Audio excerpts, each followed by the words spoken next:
सूरज पूरी तरह से गायब हो गया था और जंगल में अंधेरा तेजी से छा गया। दिन की फ्रेंडली आवाजें गायब हो गई थीं।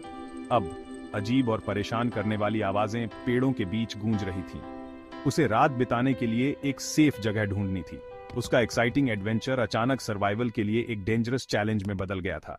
वो अब टूरिस्ट नहीं था, वो जंगल का एक हिस्सा था। जंगल में पहली रात बहुत डरावनी थी। अंधेरा घना था, एक मोटी चादर जो सब कुछ निगल गई थी। पत्तों की हर सरसराहट किसी बड़े जानवर के आने जैसी लग रही थी। एक उल्लू की आवाज वार्निंग जैसी लग रही थी। आरव को एक बड़ी चट्टान के नीचे एक छोटी गुफा जैसी जगह मिली। वो वहां दुबक कर बैठ गया, ठंड और डर से कांप रहा था। मच्छर उसके कानों में भिन भिना रहे थे, उसकी कमजोरी की लगातार परेशान करने वाली याद दिला रहे थे। वो सो नहीं पाया। उसका दिमाग अपने गर्म बिस्तर, अपने परिवार और अपने घर की सेफ्टी के विचारों से भरा हुआ था। जंगल जिंदा था, लेकिन उसकी जिंदगी फ्रेंडली नहीं थी। अगले दिन रोशनी के साथ थोड़ी हो गया। आरव को रियलाइज हुआ कि वो मेन पार्ट से भटक गया था। उसने चारों तरफ देखा, लेकिन सब कुछ अनफैमिलियर लग रहा था। हर डायरेक्शन में पेड़ एक जैसे दिख रहे थे।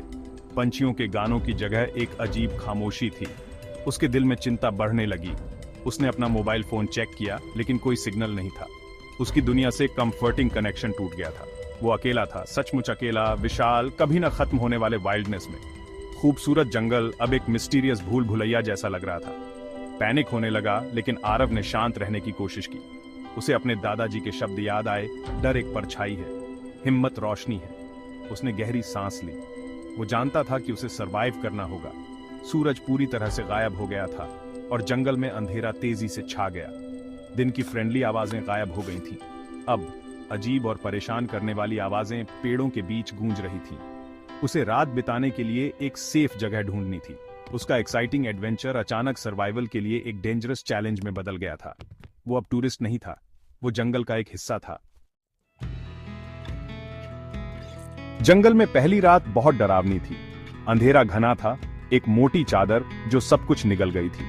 पत्तों की हर सरसराहट किसी बड़े जानवर के आने जैसी लग रही थी। एक उल्लू की आवाज वार्निंग जैसी लग रही थी।